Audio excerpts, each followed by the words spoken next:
In the shifting security landscape of Northern Europe, much of the attention has focused on tanks, artillery, or advanced air defense systems.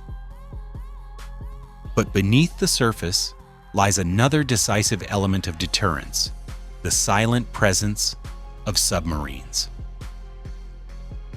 For the Nordic states, these vessels are not just prestige projects or industrial showcases.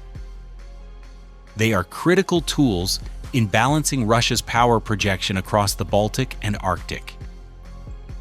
To understand why, we need to look at geography, capability, and alliance integration.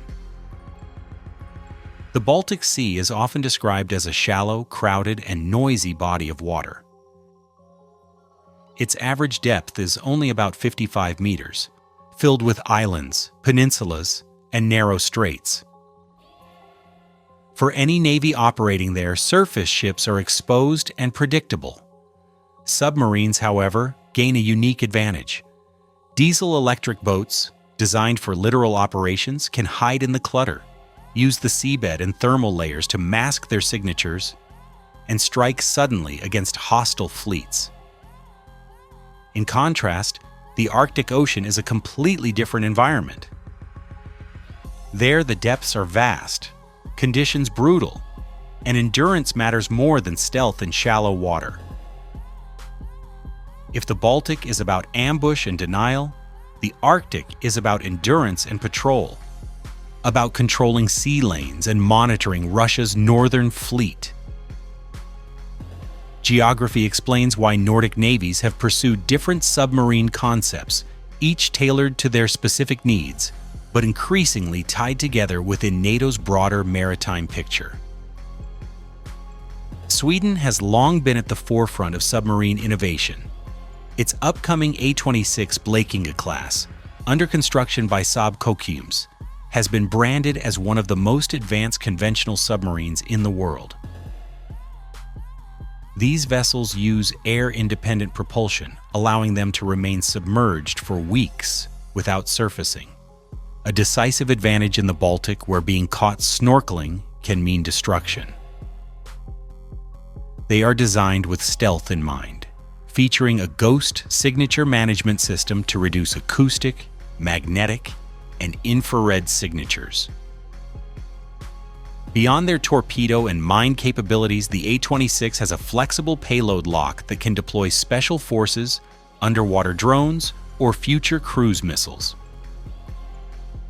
Sweden plans to field 2 boats initially, HMS Blekinge and HMS Skåne, but with options for more as budgets and politics allow. In strategic terms, these submarines give Sweden the ability to monitor and contest Russian naval movements from Kaliningrad to the Gulf of Finland, essentially turning the Baltic into a potential trap for any adversary. Norway faces a different challenge. Its Ula-class submarines, commissioned in the late 1980s, were once ideal for coastal defense and operations in fjords and narrow straits. But today they are aging, difficult to maintain, and technologically outdated. Recognizing this, Oslo partnered with Germany to jointly develop the Type 212CD, or Common Design Submarine. 6 of these are expected to be built, with delivery in the 2030s. The Type 212CD is designed for stealth in both shallow and deep waters, equipped with hydrogen fuel cell AIP systems, advanced sonar, and an emphasis on survivability in the contested North Atlantic. For Norway, the key mission is not just coastal defense, but also control of the Giuk Gap, the maritime choke point formed by Greenland, Iceland, and the UK. If Russian submarines break into the Atlantic, NATO's reinforcement lines to Europe could be threatened. By investing in modern submarines, Norway ensures it remains a frontline guardian of this critical route, complementing US and UK nuclear-powered boats. Finland presents an interesting case. After World War II, treaties restricted its ability to operate submarines, and Helsinki dismantled its small fleet in the early Cold War. For decades, Finnish naval doctrine focused on mine warfare, fast attack craft, and coastal defense. Even today, Finland does not operate submarines, instead investing in the Pohjanmaa-class corvettes, due to enter service around 2029. But NATO membership changes the context.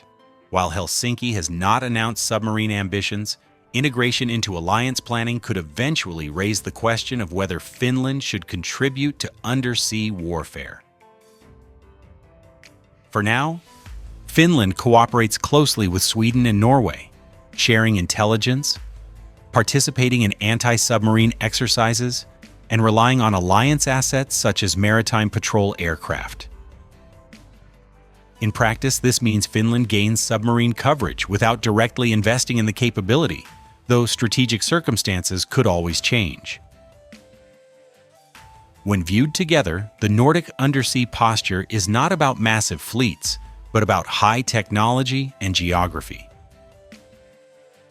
Sweden's A26 provides a cutting-edge tool for Baltic Sea denial. Norway's Type 212CD ensures NATO has stealthy hunters in the North Atlantic and Arctic. Finland, while not building submarines, integrates its surface fleet and surveillance systems to contribute to anti-submarine operations. Denmark, while not planning submarines, has taken another route by investing in maritime patrol aircraft like the P-8 Poseidon to provide the aerial component of anti-submarine warfare. This mosaic of capabilities, when linked with US, UK, and French nuclear submarines, creates a layered deterrent: diesel-electric boats in the littorals, nuclear boats in the deep ocean, and patrol aircraft and sonar networks tying it all together. The strategic value of these submarines is immense. First, they complicate Russian planning. For every surface ship sortie from Kaliningrad or Murmansk, Moscow must assume that unseen Swedish or Norwegian submarines could be tracking them. This forces Russia to expend resources on anti-submarine escorts and surveillance, reducing its freedom of action. Second, submarines provide intelligence. They can sit quietly, listening to communications and sonar signatures, feeding data back to NATO networks. Third, they protect critical infrastructure. In recent years, concerns about sabotage of undersea cables and pipelines have grown. Submarines, combined with unmanned systems, can patrol and protect these assets. Finally, they are potent strike platforms. Even with conventional torpedoes, they can sink high-value targets. With the potential for cruise missile integration in the future, they could become strategic assets in their own right. Yet challenges remain. Numbers are small. Sweden is only building 2 A26 boats, Norway 6 Type 212CDs. In contrast, Russia operates dozens of submarines of various classes, including nuclear-powered vessels with global reach. Maintenance, training, and integration into NATO command structures will be crucial. There are also political considerations. Submarine programs are expensive, long-term investments that tie governments to defense industrial strategies for decades. Domestic debates about budgets could delay or downsize projects. Furthermore, interoperability is essential. A Swedish A26 must be able to share data seamlessly with Norwegian 212CDs, NATO headquarters, and Allied patrol aircraft. Achieving this level of integration requires constant joint exercises and investment in secure communications. Looking forward, the role of unmanned undersea vehicles will likely grow. The A26 already anticipates this, with its payload lock designed to deploy drones. NATO as a whole is experimenting with networks of fixed seabed sensors, autonomous underwater vehicles, and AI-driven sonar analysis. For the Nordics, combining manned submarines with unmanned systems could multiply the effect of their limited fleets. Imagine a scenario where a Norwegian 212CD operates alongside a swarm of underwater drones, each extending its sensor range and complicating Russian counter-detection. The line between submarine and system of systems is already blurring. Ultimately, submarines may be the most effective form of asymmetric power available to small and medium-sized states like those in Northern Europe. They allow these countries to punch far above their weight, imposing uncertainty and risk on a much larger adversary. While tanks and aircraft are visible symbols of power, submarines operate in silence, shaping decisions without ever firing a shot. For the Nordic states, their undersea fleets are not just about defense.